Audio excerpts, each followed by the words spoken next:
Bonjour tout le monde, je m'appelle Mugdir Iman, étudiante en Master A didactique. Aujourd'hui, nous allons vous présenter l'exposé de la terminologie didactique. Nous verrons d'abord une exploration des concepts clés et de leur utilisation dans l'enseignement.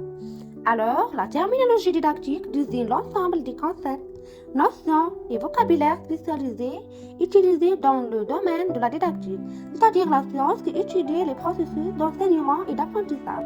Voici une présentation claire des principaux termes de la didactique. Premièrement, la didactique. La didactique est une science qui examine la relation dynamique entre l'enseignant, l'apprenant et le savoir. Elle analyse les conditions dans lesquelles l'enseignement se déroule et comment ces conditions. Deuxièmement, la pédagogie.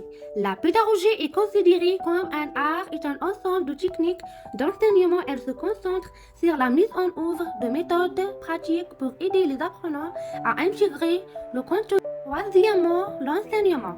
L'enseignement est défini comme l'action organisée par l'enseignant pour transmettre des connaissances et compétences aux apprenants. Cela implique une planification et une mise en œuvre efficace des leçons. Quatrièmement, apprentissage. L'apprentissage est un processus actif où l'apprenant acquiert des connaissances, des attitudes et des compétences. Ce processus est influencé par la motivation, l'engagement et le contexte.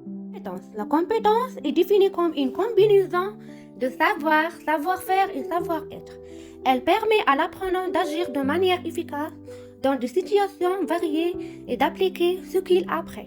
Objectifs pédagogiques définissent les résultats escomptés chez l'apprenant à la fin des séances ou des séquences, orientant ainsi l'enseignement vers des...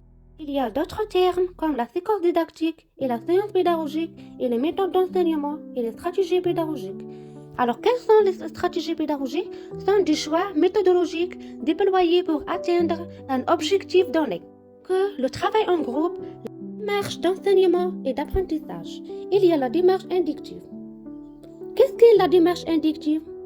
Alors, la démarche inductive consiste à partir de cas, de situations, afin de permettre aux apprenants de découvrir eux-mêmes la règle générale. La deuxième démarche, c'est la démarche déductive.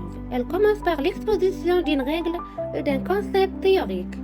Il y a encore l'approche par compétence. Elle vise à préparer les élèves à des situations réelles, en intégrant des compétences transversales et des savoir-faire dans le processus d'apprentissage. Nous verrons d'abord le terme évaluation et la remédiation. On va commencer par l'évaluation. L'évaluation est mesurer les progrès réalisés par les apprenants et pour déterminer leur niveau de compréhension. La remédiation est corriger les difficultés après une évaluation. Enfin, on peut dire la terminologie didactique est un ensemble de concepts fondamentaux qui encadrent le domaine de l'enseignement et de l'apprentissage. Une compréhension approfondie de ces termes est cruciale pour améliorer les pratiques pédagogiques et favoriser un apprentissage efficace.